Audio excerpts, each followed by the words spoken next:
పెద్ద గుళ్ళు కాకుండా ఏ చిన్న గుడి కన్నా ఒర్రి దినాం పొద్దుమాపు అయ్యగారుండి ధూపదీప నైవేద్యాలు పెడుతుంటాడు స్వామికి. ఎవరన్నా భక్తులు వస్తే అభిషేకాలు అర్చనలు నడుస్తాయి. అట్లా కాకుండా ఏదన్నా పండుగలప్పుడో బ్రహ్మోత్సవాలప్పుడో పెద్ద పూజలు అభిషేకాలు చేస్తుంటారు. లెక్కకైతే శివయ్యకు అభిషేకాలంటే బగ్గ కాయిషి కాబట్టి భక్తులు అయ్యవార్లు జలాభిషేకం పాలాభిషేకం చేస్తుంటారు.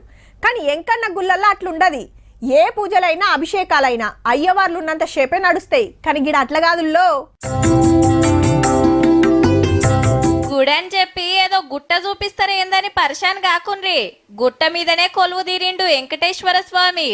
ఇట్లా మెట్ల మించి గుట్టెక్కి ఈ బండరా కిందికెళ్ళి పోతే స్వామి వారి దర్శన భాగ్యం కలుగుతుంది. ఈ సొంటి గుళ్ళు బొచ్చెడు చూసుంటారు. కానీ జగిత్యాల జిల్లా స్తంభంపల్లి ఎంకన్న గుడిలా తెల్లందాకా పొద్దుందాకా ఏడాదంతా స్వామివారికి జలాభిషేకం నడుస్తుంటది.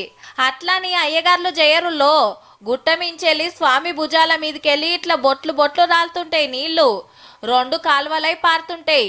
ఎడమ చేదిక్కు కాలువల పారే నీళ్లే తీర్థం లెక్క తీసుకుంటారు భక్తులు.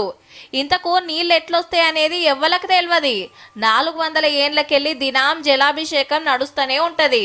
అగో స్వామివారికి అభిషేకం చేసినట్టు అంత పచ్చిగున్నది.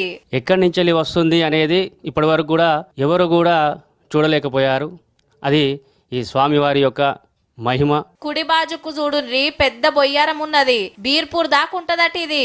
ఆ బొయ్యారం నుంచి మా దేవుని కళ్యాణం అయినాకెళ్ళి తలవాల బియ్యం కూడా అక్కడికి పోతాయి. ఇట్లా బొయ్యారం నుంచి ఉన్నది. ఇప్పుడు బొయ్యారం కూడా చూస్తే పక్క కుడి పక్క నుంచి ఉన్నది. అక్కడ దాకా బీర్పూర్ జాతరకు ఇంకో స్పెషాలిటీ కూడా ఉన్నదుల్లో. గీ బండ కింద నిలబడి సప్పట్లు కొడితే నీటి జలాలు పడతాయట. ఇక ఈ నీళ్లు తాగితే మంచి అవుతుందని భక్తుల నమ్మిక.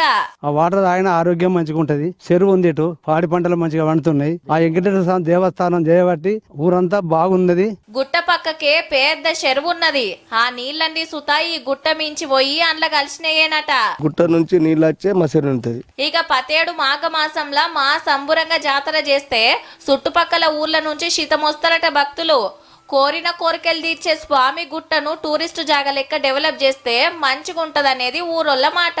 లొకేషన్ సుతా మస్తున్నది. మరి జర ఆలోచన చేయండి సార్లు.